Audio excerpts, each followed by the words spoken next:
to join us this evening to talk a little bit about electric vehicle infrastructure in Illinois. Um, just to start off with some introductions, my name is Elizabeth Irvin. I am the Deputy Director in the Office of Planning and Programming, focusing on sustainable initiatives. I'm going to turn it over to my colleague, Chris, to introduce himself. Everyone, my name is Chris Schmidt. I work under Elizabeth and Holly Bieneman in the Bureau of Planning.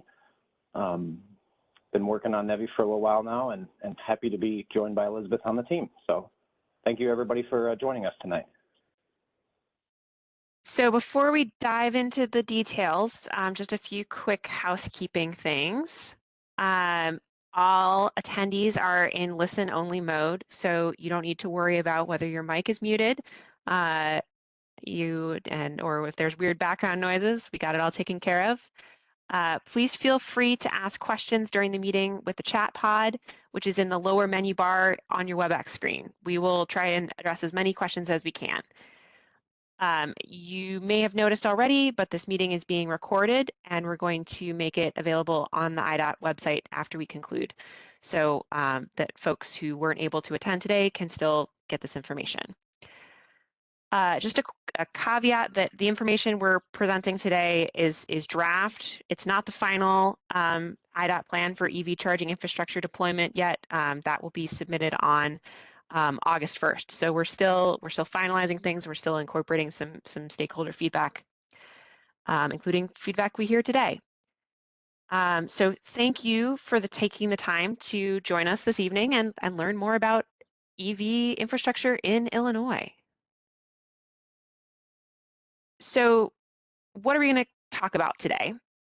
We're going to talk about what is the NEVI program and sort of where are we coming from and how do we get to this moment today. We're going to talk a little bit about the state of electric vehicles and EV infrastructure in Illinois. We're going to talk about the Illinois NEVI, the Electric Vehicle Infrastructure Plan, and we're going to talk a little bit about what's coming next in terms of stakeholder engagement and implementation. So to dive in, let's start it with basics. What is NEVI? NEVI stands for the National Electric Vehicle Infrastructure Program, and it is a federal program. It's part of the bipartisan infrastructure bill called Infrastructure Investment and Jobs Act, or EJA, you might have heard it called. EJA includes a $7.5 billion program with dedicated funding to help make EV charging accessible to all Americans for local and long distance trips. That $7.5 billion is composed of a $5 billion formula program and a $2.5 billion discretionary grant program. We're going to talk mostly about the formula program, and what we mean by formula program is this is money that gets divvied up and sent to each of the states, get a set amount of money. So if we go to the next slide, the formula program, it provides dedicated funding to states to strategically deploy public EV charging infrastructure and establishes an interconnected network across all of the states in the country. Of that sort of big pot of money in the formula program, Illinois will receive about $148 million between 2022 and 2026. There are some restrictions on how and where this money can be spent. Initially, the funding under this program is directed to designated alternative fuel corridors for electric vehicles and involves placing stations at a minimum of every 50 miles along those corridors and no more than 1 mile off of those designated roadways. Once that network is built out, the funding from this program can be used on other station locations, but the purpose of this program is first and foremost to build out that network on designated alternative fuel corridors across the country.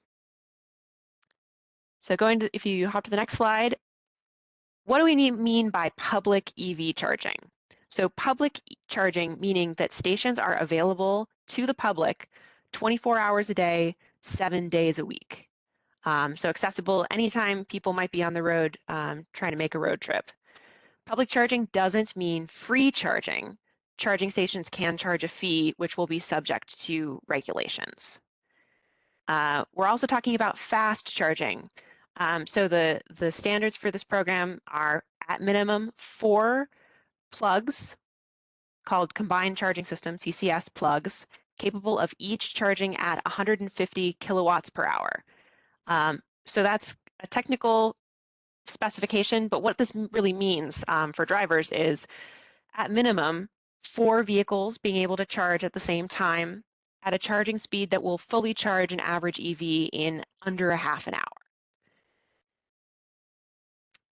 And if we go to the next slide, so this legislation made this funding, set up this program, and the first step in implementing this program is that states have to submit EV infrastructure deployment plans to the federal government on or before August 1st of 2022, so coming up early next week. These plans outline how a state plans to implement the NEVI program. This is a framework, and the plans aren't necessarily identifying specific sites or how the procurement process will exactly work, but it's about setting up a framework and how the states will go about these things, including how states have gathered public input and how they will continue to gather public input going forward. And just a reminder to folks, if you have questions, feel free to start typing them in the chat, and we will try to get to them, either at the end or if something comes up that's relevant to something we're discussing, we can try to answer it on the fly. So one reason why these plans that we're working on are more of a framework is that we're still waiting for guidance and rules from the federal government on some of the more detailed specifications. On June 22nd, the federal government released a notice of proposed rulemaking for the NEVI program, which includes more detailed regulations around things like contracting and service requirements, installation, operation, and maintenance standards, data and uptime reliability requirements, Justice 40 and environmental justice considerations, a lot more detail. This guidance was originally supposed to be released in draft form in, I believe, early May. The federal government was about a month and a half behind, and this guidance isn't still final. They are seeking public comment on that through mid-August, and so it won't be final until the fall. So if we go to the next slide, I just wanted to say a word. I mentioned that so there's the $5 billion overall formula program, and there's this $2.5 billion discretionary grant program. And what that means, discretionary grant means it's a competitive process. This is being run by the Federal Highway Administration, and they will be running separate competitive grant programs supporting EV charger deployment. There's a couple of these programs. We're waiting to get guidance, more information from the feds about these programs, but those programs will be run, by the federal government directly, and different stakeholders will be able to apply for those grants. Those don't go through IDOT; they go straight to the feds.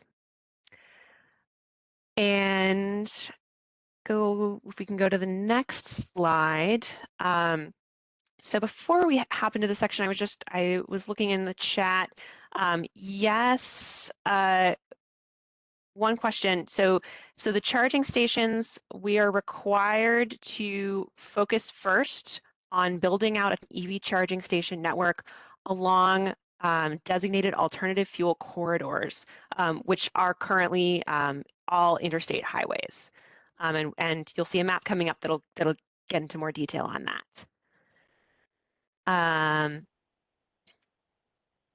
And with that, I think I'll turn it over to Chris to talk a little bit about more about the state of EVs in Illinois. Yeah, very very timely question. Thank you very much, Elizabeth.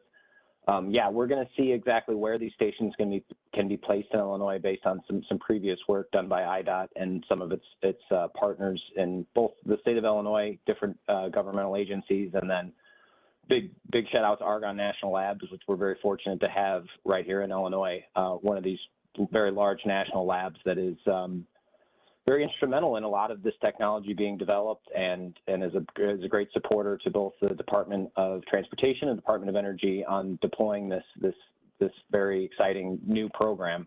That's something I'd like to emphasize, that this is a very new program for IDOT.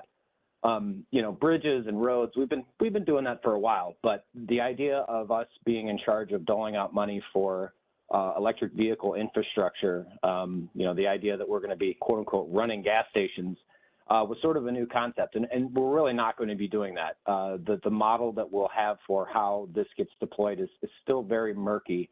Elizabeth pointed out that some of the guidance had come out on the 22nd of June. And I'd just like to point out, and I'm probably going to get slapped on the hand for this, but that guidance was supposed to come out on May 9th. So everything has been kind of rushed on this, and I feel like we all need to kind of take a deep breath, see what's coming out with this rulemaking, and we'll get a better idea of how this is going to impact Illinois. But at the end of the day, the goal here is that it's going to be much easier for you to drive an electric vehicle in the state of Illinois through this program on the interstate system, and we're going to kind of get into the background on how that's kind of come to pass. So state of Illinois has got a goal of 1 million EVs on the road by 2030. That was really sort of hammered out and outlined aggressively in legislation with the Climate and Equitable Jobs Act, and we'll get to that in a minute. But I think the story starts a little bit earlier. In June of 2019 with Rebuild Illinois, which was a major infrastructure package, not just for roads and bridges, but high-speed internet and a bunch of other very important community projects. The governor and the legislature outlined $40 million that would be used by the EPA to implement a charging program. That's separate from this federal funds. It's separate from the IIJA or Infrastructure Investment and Jobs Act that Elizabeth spoke about. So that was kind of the initial push by the governor, fairly new governor at that time, to implement some electric vehicle infrastructure in the state. I think another important milestone was in April of 2021, Executive Order 2021-08, which outlined from the governor's office that he ordered the agency called Central Management System, which sort of oversees the motor pool or the vehicle program in the state of Illinois. So all the vehicles that are owned by the state of Illinois, all of the major equipment that we use on construction and maintenance of the roads, all of that gets managed through the CMS, we call it for short, the Central Management System. This executive order said that group needed to start to come up with a plan on how we were going to convert those state vehicles from regular combustion engine vehicles over to electric. So that was another important step. In September, as I mentioned earlier, September of 2021, the Climate and Equitable Jobs Act, or CEJA as we call it for short, was a major landmark climate and energy bill, which further outlined the need for an EV coordinator in the state of Illinois that would be housed at EPA, but the overall EV activities in the state of Illinois, and also better outlined how that $40 million was going to be spent on EV infrastructure, and then also carved out some money for a rebate program of $4,000 that has already started at EPA. You can go to the website and find more information on that. It's a $4,000 rebate for both brand new and used EVs. More information, they can speak much better to it than I can at the Illinois EPA website. Finally, on November 2021, it must be said that Reimagining Electric Vehicles in Illinois Act is not something that's necessarily impacting, well, eventually will impact the general public in the state of Illinois, but it made it much easier for the state to bring in through some different mechanisms, EV manufacturing, to make the state more attractive for the production and the jobs that come along with electric vehicle manufacture for the components and charging infrastructure. So that's kind of the legislative look at how we've gotten to where we are. Just as a point of reference, the IIJA, which is the main bulk of what we're talking about today, was also passed in November of 2021. So a lot of this stuff predates the federal legislation. So where are we at in the state of Illinois as far as registered vehicles? This graph really only goes back to July of 2021, which is a pretty short snapshot that you can see in that 1 year period. We've gained a lot of EVs. You may note from the last slide that the goal is to have 1 million vehicles on the road by 2030, and you might say, okay, 46,000, that's a lofty goal. Well, that's a lot of the reason why we see the rebate programs, we see the infrastructure programs to help build that out. It probably will come up today that the idea of range anxiety, which is the ability to not be able to travel in an electric vehicle as much as you would like, is a main barrier for people to adopt electric vehicles as their primary vehicle, or at least a vehicle in their home. So this is encouraging that we're seeing this increase in electric vehicles, but the idea of this program from the federal level is to help reduce that barrier, make it a little bit easier for folks to get around. So we have a lot of work to do to get up to 1 million vehicles in about 8 years. Elizabeth spoke on where these chargers, that is again part of the formula funding the state of Illinois gets, which is about $148 million over the next 5 years. Where can these chargers be placed? So this is the very bare bones requirements on where those chargers can be put. And they're very specific. Again, 50-mile range on a designated corridor, and it can only be 1 mile off of that corridor. And that does not include the on-ramp or the off-ramp. So we have a little bit of flexibility there, but not much, as you can probably guess. What map they used as a base point for this designation, going back to 2016, was a small program that didn't have any funding for actual charging, but the idea of designating what would be eventually corridors for electric vehicles, propane vehicles, compressed natural gas, and hydrogen, and a liquid compressed natural gas. So what we have on the screen right here are the corridors in the state of Illinois that from 2016 until current date have been designated for this designation. What's important to remember is that in 2016, we had no idea that IIJA was going to happen. There was no funding that was tied to the program. So the state of Illinois was doing its due diligence and designating what are important corridors on the state, but really had no idea that funding was going to be attached to this. We found out that there was going to be a round 6 of this designation. The state of Illinois looked at the map that they had and added what you can see on your screen is Interstate 57 in its entirety, a small portion of 55, and then to the south, the Interstate 64. So all of the screen that you see here that is in green, or is in, I call it purple, are approved corridors to be able to have the infrastructure put on those corridors. Now the challenge becomes they have to be every 50 miles. They can only be 1 mile off the interstate. The blue dots that you see on the screen are existing infrastructure that was built already that actually meets those requirements. It's a small fraction of the chargers that we have in the state of Illinois that are DC fast chargers, but they do meet those requirements, and we're very happy to then map around those in order to put in infrastructure. It's a good point to bring up that the idea of this plan is that potentially in the future there's going to be redundancies, but we're really trying to look at what it's going to cost and what it's going to look like to meet these minimum requirements so that all of these corridors are built out to those minimum standards, and folks have an opportunity to drive in Illinois north to south, east to west, without having to worry about not at least being able to find a reliable fast charging station. This is a better snapshot of how many DC fast chargers we have. That's direct current fast charging stations that are also of CCS connection. You may have heard of Chatamo. That's another connector, primarily in the Nissan family of vehicles. They're phasing that out. It is a requirement that these chargers have 4 ports of CCS connection, so that's what we're building out.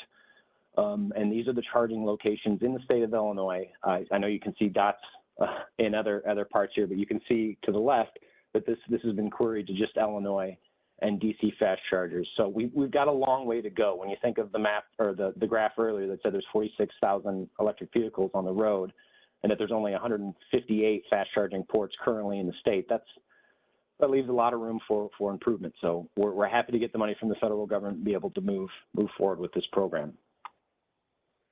It must be mentioned that in early 2021, the state of Illinois already started working with some of its government partners on a interagency working group for electric vehicles. They meet monthly. It's been really great to meet colleagues in these other areas and how they're moving forward. If you've read through or seen articles about CEJA, as we call it, the Climate Equitable Jobs Act, there's a lot that's been put on ICC. And the folks at DCEO, you can see what those acronyms mean on the screen. We speak in acronyms a lot in state government. But to have those folks on a team where we can get together, brainstorm, and have conversations, the EPA is another one of those agencies. It's been really great, and it's been a collaborative effort that's been going on that predates both IIJA and CJA, and that continues to this day. Moving forward on outreach and just sort of the idea of what Illinois needs to have to put in this plan, call it good luck, call it foresight, but in the spring of 2021, so again about, several months before the IIJA was passed, the state of Illinois entered into an agreement with the University of Illinois to start a plan that was going to look at, really what EVs were going to look like in the state. So this looked at EV adoption levels, projections, EV charging infrastructure investment, how we were going to place optimizations. This is a model, very intense model. It takes in several, an enormous amount of data to figure out what is the optimized location for some of these chargers based on social, based on economic, based on travel patterns. Cost benefit analysis on the EV transition and statewide EV infrastructure steering committee, which meets somewhat regularly, and we're going to have a meeting with that group. That's a smaller group coming up where they're going to be able to look at this data, give feedback, provide more recommendations, and then a final report will be prepared. One thing that I will add as a caveat is that this project was set up again before IIJA, and that project is set to be done in December of 2022. So we're not going to see the full scope of that data until a little bit later. So we can only really put in the bare bones in this program that we're going to see at the federal level when we submit our project, our plan in August of 2021 or 2022. So on Monday, I mean to say.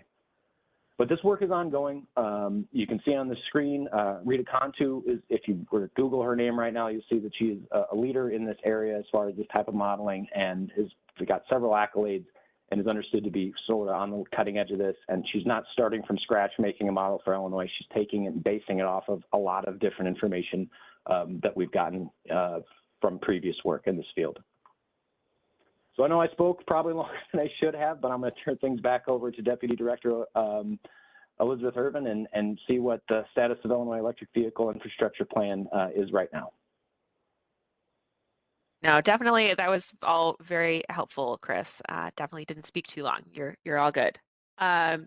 So I think I was just looking through some of the questions, and I think a lot of you are sort of wondering, okay, so what's in the plan? Where are we in terms of developing it? And hopefully we can address some of those questions in the next few slides. So the Illinois NEVI plan. You've heard us both say this now. Like many other states, this is a plan that is in some ways a plan for a plan. It identifies visions and goals for the NEVI program. It identifies key risks and challenges as we move into implementation. There's some initial analysis on potential charging station locations to meet those minimum program requirements that Chris was talking about. It talks a little bit about important considerations and strategies around contracting, labor and workforce development, equity, and support for medium and heavy-duty electrification. I saw some questions in the chat about that as well.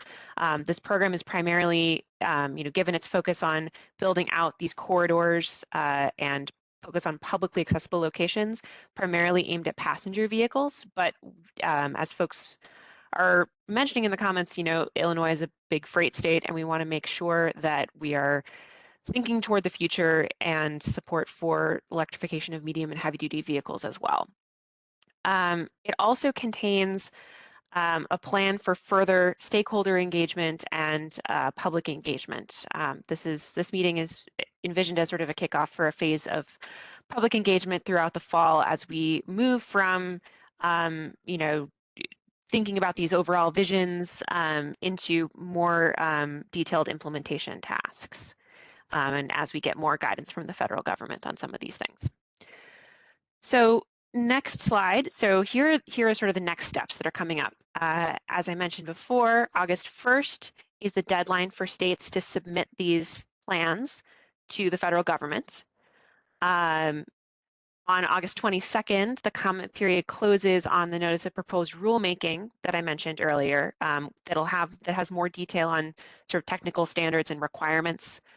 By by September 30th, that's the deadline for the Federal Highway Administration to approve these state plans or notify state DOTs that they need to make changes to our plans. And then starting after those plans are approved, the NEVI funds will begin to be available for states to begin investing in public charging infrastructure. So there's a lot of questions I've seen pop up about how can folks get involved? And there's a number of ways. One is I wanted to highlight this link to this website, which is which I will also pop in the chat for folks to everyone. So that is a link to sort of the home base for all of IDOT's EV work and work on information on the NEVI program. On this website, you can find a number of things, including a link to a survey that provides an opportunity to, if you want to weigh in on a particular location for a charging station, I will put the link to that survey. It's on this page, but just so folks have it handy, that is a link to the survey to suggest a charging location in the state.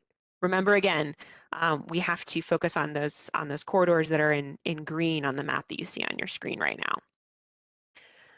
now. If you go to the next slide,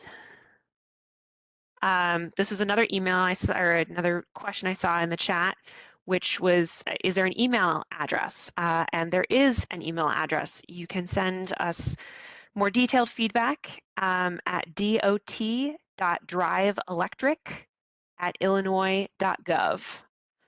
I'll leave this up on the screen for another minute for folks if you want to grab this. This link is also on that page that I put in the chat just a minute ago. So you can send us input on the program to that inbox.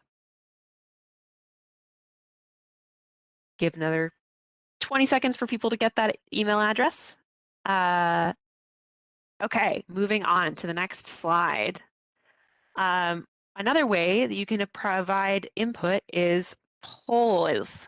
And I'm going to turn it over to Chris, who is has had more experience working with these polling questions. Thank you very much, Elizabeth. Yeah, the screen should have popped up. Mine was in the right-hand corner. We have a total of, I believe it's 7 questions for you to answer. We've got about 2 minutes to do that. Go ahead. If you have to scroll down after the first 2 questions, we'd ask you to fill that out. They're multiple choice. Now, I will admit there are a few questions that there's a category that says other. Preparing this poll, there was a situation where we kind of were wondering how to get that feedback from you. So if you have other feedback, please either email us at the email address that Elizabeth just said, or feel free to put that in the chat pod, and we will capture that in the comments. So, got about a minute or so left on the survey, and we'll let you. I'll stop talking.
Okay, well, it looks like the poll has ended. This will not be your last opportunity to add feedback. We plan for other polls coming up and other opportunities with other meetings.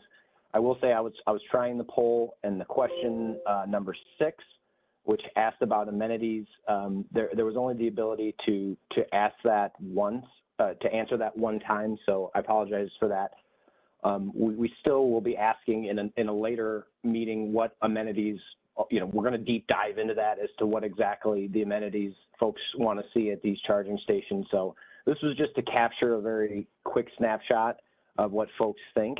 This kind of we've been calling this a kickoff. So this is not the final, but just sort of us dipping our toe in the idea that we really need to capture a lot of what the public wants in order to put together a comprehensive plan. The idea that this plan is due on August 1st really lends itself to the idea we, again, take a deep breath and do more outreach. They've always said, the federal government, that we were going to give you an opportunity to do outreach in the coming years, and we've taken that very serious at IDOT. So we plan to continue these lines of questioning, and you can see on the screen, hopefully, what the answers were to that poll. I believe we have the ability to provide that later in a link that'll be on the website that Elizabeth mentioned, the Drive Electric Illinois website that's hosted by IDOT, and we'll continue to have this dialogue. So thank you for your answers. One other thing we wanted to highlight for folks before we jump into trying to answer some questions from the chat, just to sort of reiterate what Chris was just saying, we're planning on having future meetings that dive a little deeper into some particular topics. So, for example, really diving into what the potential equity and environmental justice benefits of this program are, and complying with Federal Justice 40. For folks who may not be familiar with that program, it's a requirement that from the federal government that 40% of the benefits of federal funding from IIJA go to disadvantaged communities. So figuring out how do we quantify those benefits and what are the priority benefits for disadvantaged communities from this program. We will absolutely be having more meetings thinking about sort of siting and locations, and also, focusing on talking to providers of charging and potential site hosts. There was a question about in the chat about sort of folks who are interested in potentially being a site host for one of these chargers, and how they can keep an eye on how they can learn more information. We're planning on having more information sessions on that throughout the fall. And also thinking about program evaluation and how we're going to measure how this program implementation is going and its success. So we're targeting our next meeting for early September, likely once folks are all back from their end of summer travel plans over Labor Day. So probably that first week in September. So pencil that in on your calendar, but we will send out a meeting notice like we did for this one, and that information will also be on the IDOT website, which I will put a link in the chat, or maybe I already did. Yes, the same link that I put in the chat before, for more information on and Chris just put it in the chat again. Thank you. So with that, I think we can look through and see if there are some questions that we didn't yet answer that we should, or that we can. Yeah. Thank you very much, Elizabeth. Yeah, just looking through the chat pod, there are several that sort of ask the same sort of question. One of which is basically, when can we expect these grants to be available for bidding on, or for folks to be able to access, the ability to, either bid on them or provide information about how they want to be a NEVI compliant site and get access to some of this money?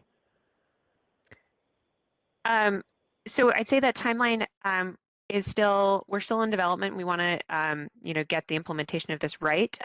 Likely, given the timeline that we won't have an approved plan until late September, it will likely be into 2023 before we're in a place where we're looking to actually start spending money on charging stations. But there's a lot of work to do between now and then, in firming up our procurement strategy, and we will be continuing to be in touch with folks who are interested in that side of things.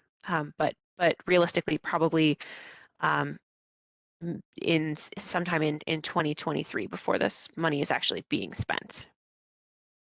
And I would like to add to that also something that's important to realize is that the funding that we're getting from the federal government, and this is true of most programs, has to have a match with that, a match component. So folks that will be receiving this money will only be receiving up to 80% of the cost allowed, whether there's a cap on that or if it's 80% of the entire project for construction implementation. The other 20% will either need to come from a private company or potentially a municipality or from the state of Illinois. There's a lot of states that are still grappling with what that looks like, and I will admit from conversations, and we've had a lot with all of the states, our regional partners. We've had meetings with all of our states that border us on how these plans are going in their states and where we meet interstate-wise and who's going to be putting a station where. And that's a lot of uncertainty nationwide as to where that match comes from, how that's all going to go. I don't want to say anything bad about the federal government, but I think we're all still trying to work out exactly what that looks like, and that is part of the delay on being able to say right now definitively in this meeting when those grants are going to be available. Okay, a lot of folks were asking where they could submit questions. I think we answered that pretty well. One question that came in from Barb is, what can electric utilities do to support the build out of new charging stations in the state of Illinois? I'll take a first crack at this, and then Elizabeth might jump in with some feedback. We started having conversations with utilities, both the major utilities and the municipally owned utilities very early on. The major ones in the state of Illinois, as you may know, are Commonwealth Edison, or ComEd for short, and then Ameren. We've been reaching out to them since even actually before the IIJA funding was available, based on the fact that we had CEJA, which if you've learned anything about that or read anything about that, there's a plan that those utilities specifically have to submit to the ICC, which is the Illinois Commerce Commission, showing a beneficial electrification plan. And that's how they're going to make things better in Illinois for a lot of different things, but for the use of this meeting, how they're going to promote electric vehicle infrastructure adoption. And that's an important piece because that sort of got fired the starting gun on them needing to be reaching out to a lot of state agencies. So we were able to reach out to them. They've been providing a lot of information about where their grid capacity is along the interstate. We've got really solid contacts with them. The best way that they can continue to help us is do exactly what they're doing, which is regular conversations, monthly meetings. Being on this call today, we'll have, I'm sure, meetings that'll be sort of public facing, that'll kind of speak and tease out those concerns with utilities. But they've been on board for a very long time, and we're lucky to have good partners in the state.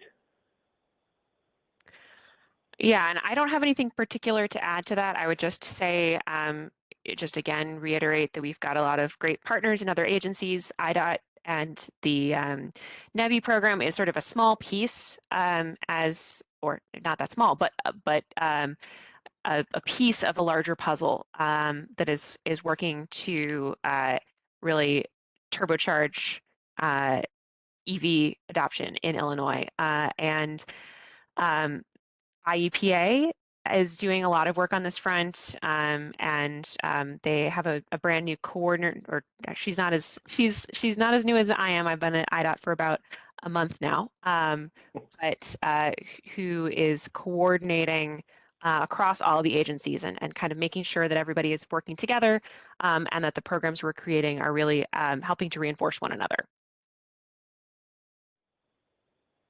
Very well said. A question that came up from Joe. He had a few here, so I'm going to try and string these together the best that I can. He said, will these charging stations be deployed by private companies or municipalities? And then sort of kind of along those same thinkings, like who's going to operate or maintain these charging stations once they're in the ground? Is that a private company or a municipality that will be maintaining those? Sorry, can you say that again? I was reading through the questions and got distracted. No, I mean, basically, who's going to own and operate these? And I mean, yeah, that's Joe. That's a great question. I'd have to say the same thing I said for a previous question. There's a lot of states that are still trying to figure out exactly what that looks like. I can tell you one thing that I will say with certainty from what Chris Schmidt knows, but maybe not the official IDOT policy. I don't think there's any appetite for IDOT owning and operating these stations. You know, this is something that we still need to get teased out. So that's still potentially an option, but I think it's probably a lesser likely option based on a lot of outreach with the other states, with the federal government, and what really makes sense for having, you know, kind of a fruitful charging network in the state of Illinois as far as competitive goes. So I would say that somebody else is going to own and operate these, but anyway, Elizabeth. Yeah, I would just say that we are thinking a lot about the implications of various procurement strategies. Different states are taking slightly different tacks on this. You know, we've been talking to other states as we all work to develop these plans. One thing we're really looking at is sort of what are the potential risks and challenges of this program, and what kind of procurement strategy helps us be best positioned to set this program up for success. So we haven't made a final decision on that, but you'll see discussion in the plan that we are submitting to the federal government, sort of thinking through some of those options.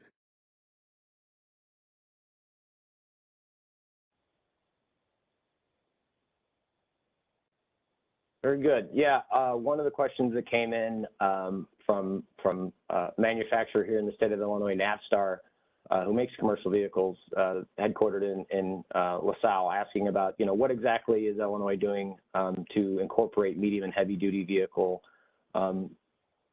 What considerations are we taking or thinking about taking, I guess, to be more appropriate, to make sure that we use these funding in a proper way to sort of predict where those, you know, the medium and heavy duty market might go? That's definitely, and I think we touched on this a little bit during the presentation, one thing that we are thinking a lot about. We have heard, you know, most heavy duty vehicle charging is likely going to happen sort of within they not publicly accessible locations. You know, they'll probably be, you know, housed centrally for a fleet. But we do want to make sure that there's an ability for freight vehicles to be able to charge. So there's various design things that we've been thinking through to ensure that stations are accessible, and thinking through also some power requirement things. So we're thinking about that as part of the plan, and working with other states who are, I think, having similar conversations about how do we ensure that these charging stations are useful both for freight vehicles and also for public transit potentially as well.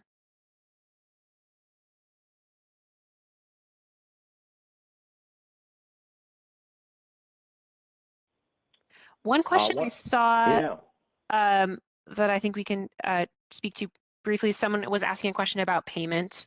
And that's one of those things that the federal government is providing some additional guidance on, sort of what kinds of payment systems are these stations going to have? Is it a credit card? Is it some other sort of centralized thing? So we're anticipating additional guidance and regulations from the federal government on that front. Stephanie was asking how likely are the proposed station locations made through the survey shared? How likely will they be considered for future sites? Is there a priority or scoring criteria beyond being on the AFC, which is the alternative fuel corridor? And thank you. Yeah, so we mentioned this, and it goes to be said again, and is an important part for folks to understand, is that the way the legislation is written, IIJA, the focus needs to be on the corridors that are designated in the state of Illinois as AFCs, to build those out within that 50-mile, 1 mile, and the specifications that Elizabeth went through of power requirements and ports, And there's more to that, that ADA compliance, and then the Justice 40, which is very important, that Elizabeth spoke on as well. But it's very important to know that those have to be fully built out before we're able to take on considerations of locations outside of that AFC. Now, the reason that survey is important is, one, to know where maybe within the AFC corridor folks are like, we really need a station here. You guys need to make this a very high consideration. But after we spend that money on the AFC, where do folks outside of that network feel that charging needs to really happen? So that's why that tool is available. We're using that to get general input, but really start to see kind of where that heat map works out and where folks are like, we really need a station here. And then I would just add to that, as far as prioritizing locations, for example, along those corridors, that's one piece that we've started thinking about through the analysis that Chris was talking about a little bit earlier with University of Illinois. But it's also something that we're looking for feedback from stakeholders and from the public on as we move forward. You know, as we mentioned up front, this is a 5-year, we get funding over 5 years. So we're not going to be trying to necessarily build out all these stations on day one. And so we're going to need to identify sort of among the locations that come out, which ones are the priorities. And so we'll be looking for stakeholder feedback on how to do some of that prioritization.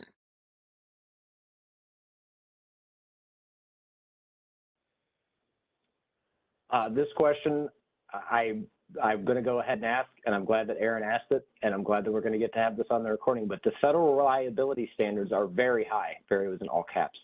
Are you hearing from private charging networks that they are interested in partnering with IDOT for the NEVI program on, you know, are we hearing from them, and is that unrealistic? And I think that's an important thing to bring up if folks haven't read this, and I'm sure Elizabeth has something to add to this, but if you go out and you look at what's called the proposed rulemaking, and that's that document that we mentioned that came out on June 22nd, if you just type in proposed rulemaking and then NEVI, that acronym we keep saying, you'll find that document and see the specifications that we've spoken on throughout this meeting. But one of the things in there is they're saying that these DC fast chargers, which if you look at the press and you look at the stories that are out there, are notoriously kind of iffy of whether or not they're going to work. If those chargers are placed through this program and are given this federal funding, they have to stay what they call uptime reliability of 97%. So 97% of the time, you need to be able to go up and charge your vehicle from this.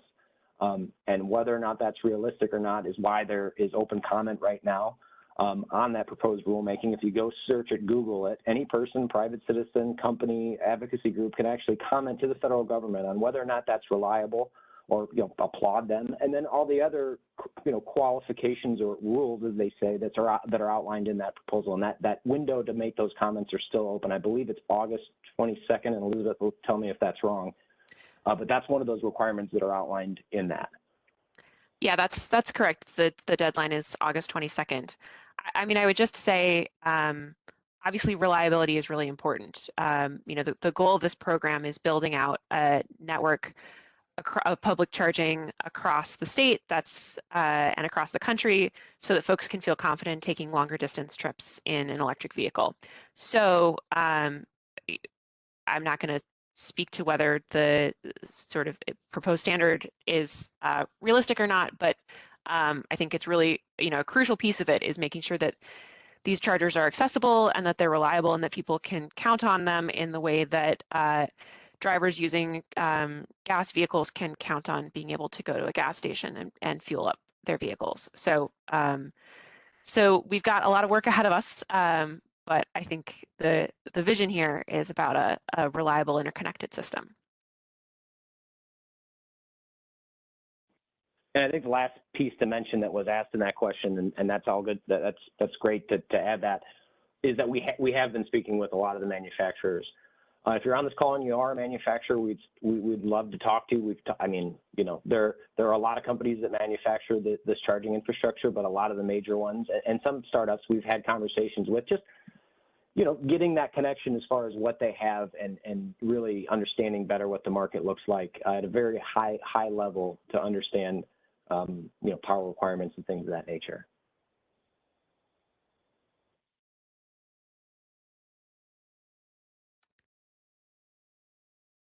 Okay, we got about 8 minutes left. Yeah.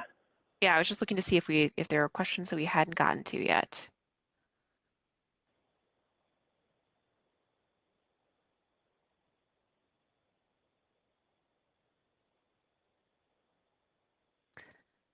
One question was, does this plan expect to include existing fueling station operators? And I'm not sure if they mean by that existing charging stations. And I did want to mention that it is an eligible expense as part of the NEVI program to update an existing charger to meet NEVI standards. So it is a potential option for someone who currently has a charger that meets the other requirements in terms of location to get funding through this program to update their station either to meet add ports or increase improve their data sharing or any of those or data collection or any of those things. One question that I've seen a couple times that I know I'm going to get in trouble for answering, but I'm going to do it anyway, and Elizabeth will probably audit this after I say it, but it's how many NEVI stations, how many locations or stations are needed to complete the build out of Illinois infrastructure? That was asked by Samantha, and I'm going to go ahead and answer that. We don't know.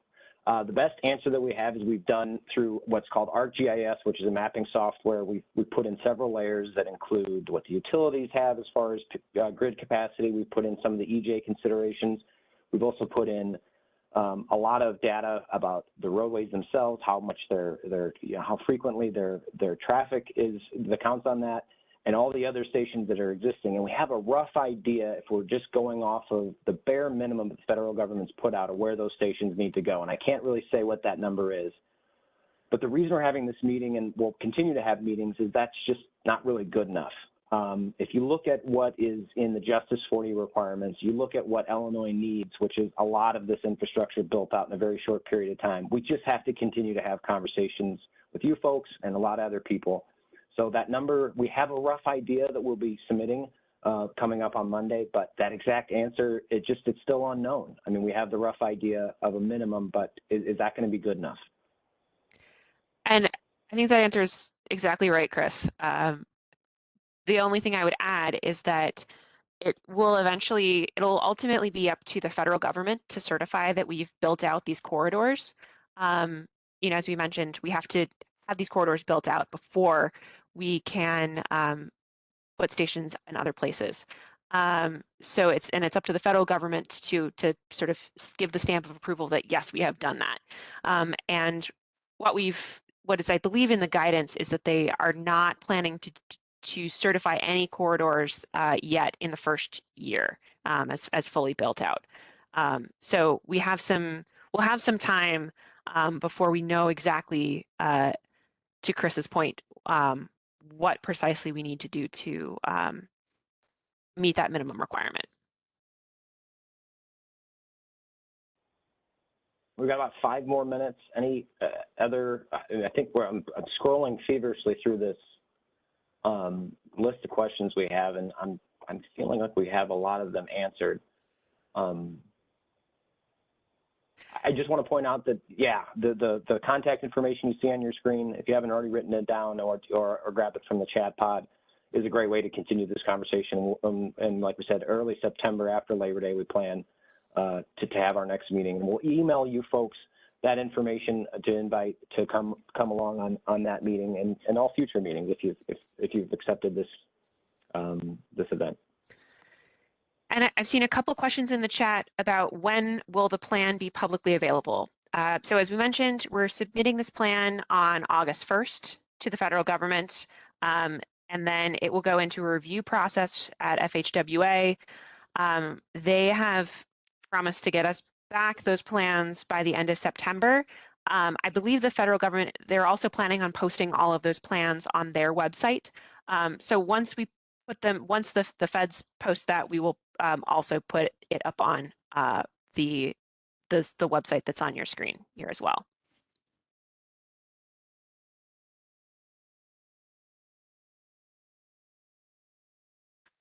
And the question of when will the recording be available? So the recording will be available. It will be on the page, this Drive Electric page. We're going to try to get it up there as soon as possible. We just need to work with our web and comms folks to make that happen.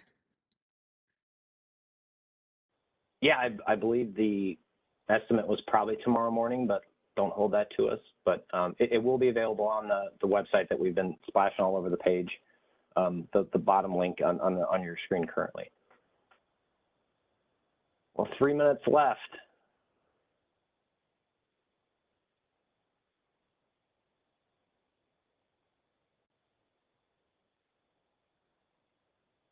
Well, I know Elizabeth's going to say it, but I'll beat her to it. Thank you, everybody, for attending this, and I'm sure Elizabeth has a little more to say on that. But we thank you a lot for joining us tonight. Yes, absolutely. Appreciate everyone joining. I think we had maybe about 150 people at maximum attendees. So appreciate everyone taking an hour out of your evenings. Please don't be strangers. Feel free to reach out by email. And we're looking forward to continuing to have conversations with all of you as we move forward into implementing this program.